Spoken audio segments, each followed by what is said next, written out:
We're just going to kibitz. That's it. There's nobody else in the room. Don't think about anybody watching. It's just us. Okay. Okay? And just have fun. That's it. Let's have fun and just gaze. That's usually my audience. Nobody. Let me go on standby. So you guys ready? Yeah. Okay. So don't pay attention to me. Oh yeah. Talk to him normally. I don't. Just like me, I don't not- pay any attention to I him. don't know. He's just here. Okay. 3, 2. Okay, Vera's here. Going to tell us what's trending. But first, you told me you've been watching me since you were a kid. That's not cool. Fetal. Since you were fetal. Yeah, exactly. In fact, you know, instead of Beethoven music, they said like, you're gonna get, you know, we're gonna listen to Brian. It'll help you be worse at math. I appreciate that very much. All right, so Virginia Tech is trending. That's correct. As you know, there was a stop. The traffic cop stopped, and there was a shooting, and it of course conjured up memories of 2007. Right. And so people went online to try to find out what was the current situation as well as what was happening in 2007. And of course, you know, they have matched the ballistics. So indeed, the suicide victim that was found on the campus a few hours later was indeed it was the same gun that shot the cop.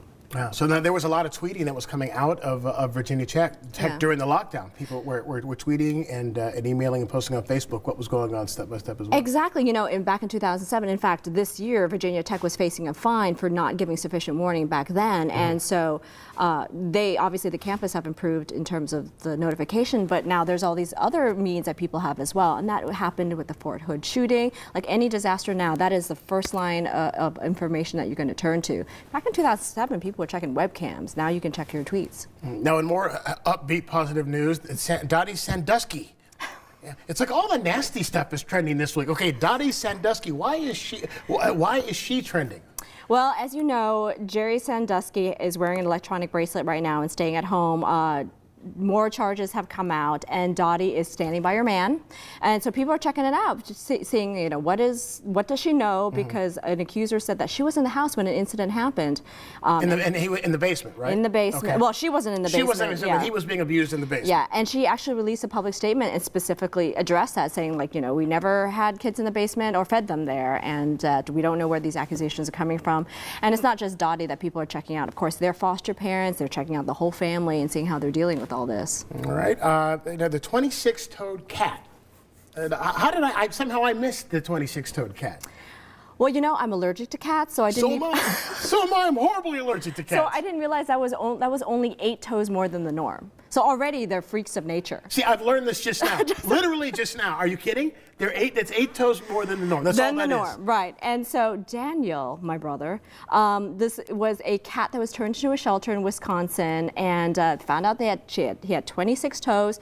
Coincidentally, the shelter is also facing, you know, eviction, and so they needed to raise some money. So they used Daniel as their shelter mascot and asked for $26 donations, $1 per toe. Oh, that's sweet. Yeah, and he's been doing really well for them. So if he'd been like a 3-legged cat, they'd still be closed. They'd be evicted.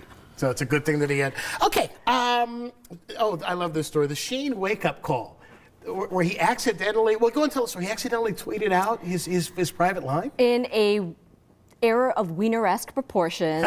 He decided to share his telephone number with 5 million Twitter followers when he meant to just say one guy, hey, call me bro, and it was broadcasted. But you know what? It was quickly deleted. So, but if you were one of the lucky 5 million people that actually caught that tweet and written it down, so you can give him his wake-up call.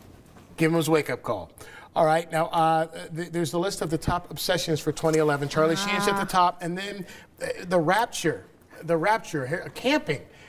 I can't believe that ended up being one of the obsessions. Why? Because people believed it, or because it was just funny? What do you mean? You didn't believe it? Well, when Rebecca Black came out, I thought the end of the world was near. Well, yeah, so year in review, we do this every year. We look at what are the top things that people looked at online. One of the favorite topics that we like to bring back is obsessions. Yeah, the rapture was something. Well, first of all, you have to remember they spent millions in those billboards. So already, and this is not the first time that Harold Camping has, well, actually, 2011, he predicted the end of the world twice. Oh, yeah, it's an annual event with him. And one of these years, he's going to be right. And unfortunately, it's not the end of the world, but it's the end of this of our segment. Okay, then. Right, it was good to talk to you. Good to talk to you, too. So come back later. We'll talk Angry Birds and planking. Can I see a plank before we get out of here? She's got a plank for us. Go ahead, plank. Oh, God, I'm so short. Go ahead. I don't get many contributors who plank. We'll be right back right after this. It's pretty good.